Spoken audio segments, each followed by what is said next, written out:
Hi students, today we can see uh, PDF algorithm. So earliest deadline first scheduling algorithm. So this earliest deadline first is an optimal dynamic priority scheduling algorithm used in the real-time systems. So this algorithm can be used as both static and dynamic real-time scheduling, but it favors for the dynamic priority scheduling algorithm. Here it assigns the priorities to the task according to the absolute deadline. So the task whose deadline is closest gets the highest priority. So it is very efficient, so that it makes we can make the CPU utilization to about 100% in the real-time systems here. So we'll solve one problem using this EDF algorithm. So for the periodic process shown below, schedule the process using an EDF policy. Calculate the CPU utilization time. So the process they have given three process one, P1, P2, P3, with the execution time of 1 with a period of 3, 4, 5. So for every 3 period once, process 1 is executed. For every 4 period once, process 2 is executed, and for every 5 periods once, your process 3 is executed.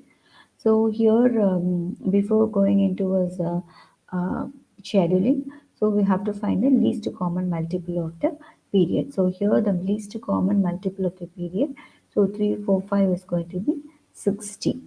So all the process are in steady state at t equal to 0 here, right? So we'll be processing we'll be getting the table here.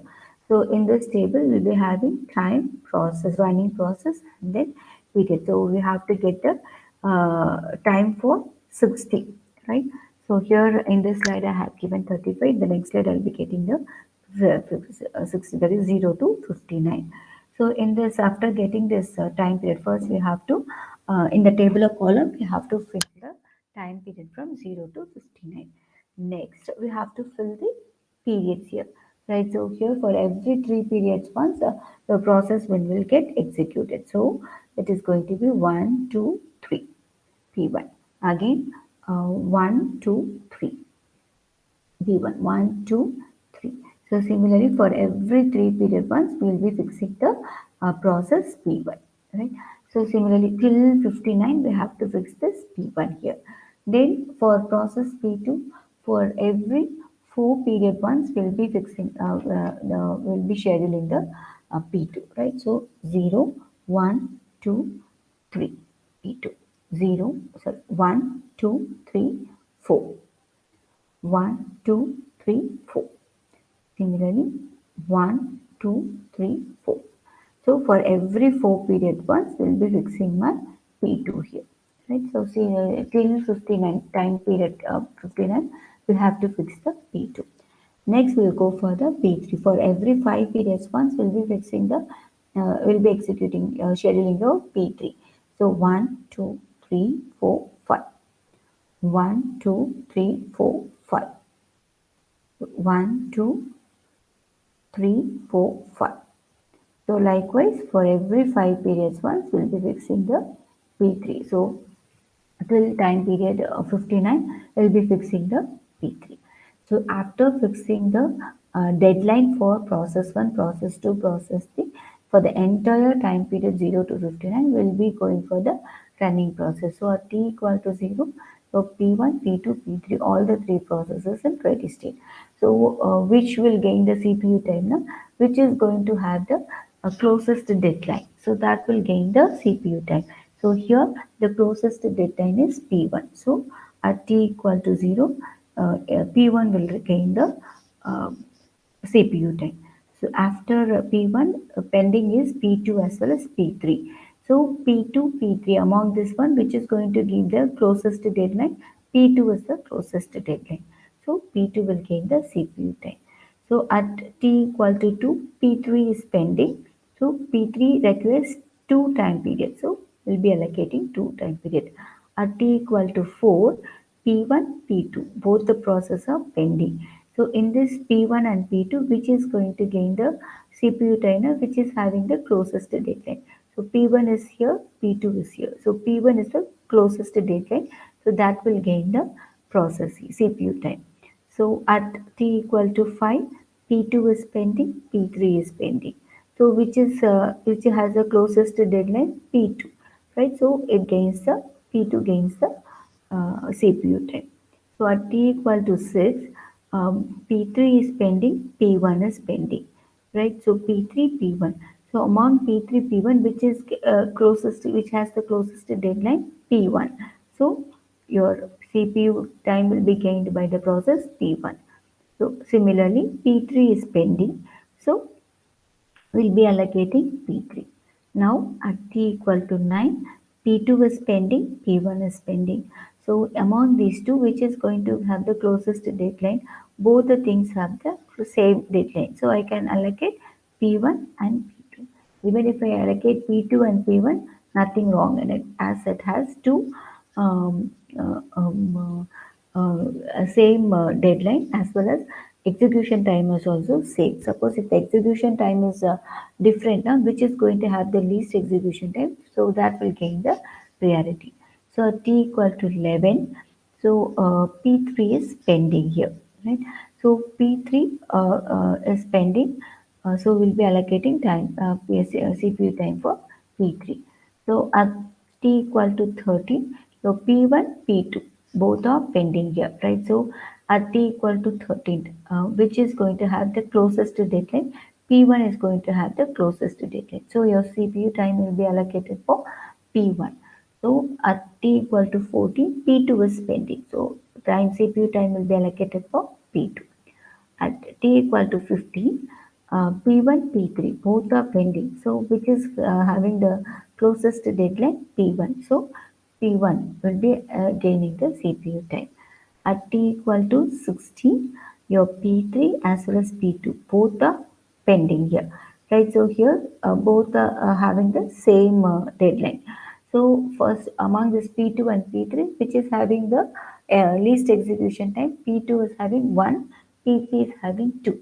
So P2 will gain the CPU time, then P3 will be gaining the CPU time. So at t equal to 19, P1 is pending. So that is going to have the closest deadline. At t equal to 20, P2, P3, both processes there, which is having the closest deadline, so that will gain the CPU time. So P2 is the closest deadline, so P2 will be allocating. Again, you have at t equal to 21, P1 is pending, P3 is pending. So among this P1 and P3, which is going to have the closest deadline? P1. So P1. At t equal to 22, only P3 is pending. So P3 will be gaining the CPU time. So at t equal to 24, P1, P2, both are pending. So which is having the closest deadline? P1. So P1 will gain the CPU time. At t equal to 25, P2 as well as P3, both are pending. So among this P2 and P3, which is having the closest deadline? P2. So P2 will gain the uh, CPU time. Again at t equal to 26, P3 is pending. So P3 will be gaining the CPU time. At t equal to 28, P1, P2 both are pending. So which is having the closest deadline? P1. So CPU time will be gained by P1. Similarly at t equal to 29, P2. So at t equal to 30, P1, P3. For both the things, P1 is at the closest, so P1 will be gaining the CPU time. So at t equal to 31, only P3 is there, so P3 will gain the CPU time. At t equal to 33, P2, P1, both are pending, so which is having the closest deadline, that will gain the CPU time. So P1, P2, both the things are same closer. So we'll be allocating P1 and P2. Similarly, at t equal to 35, only P3 is pending, so P3 will be allocated. So same way, in the similar way, we'll be allocating the period for the running process for the remaining uh, process till your 59. So in this one, what happens till 58, all the pending process will be gaining the CPU time. So at t equal to 59, your running process, that is your CPU, will be idle as no other process has been scheduled here, right? So till that one, your CPU utilization time will be out of 60, 59 time period will be utilized CPU time will be utilized by the process. So at t equal to 60. So since we are taking 0 to 59, so at this only one is going to be ideal. So 59 divided by 60, 0.9833.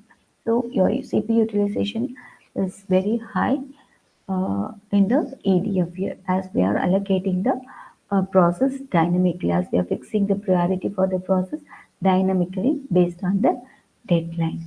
So your EDF is considered to be very efficient in terms of CPU time utilization than that of your RMS algorithm for the real-time systems here.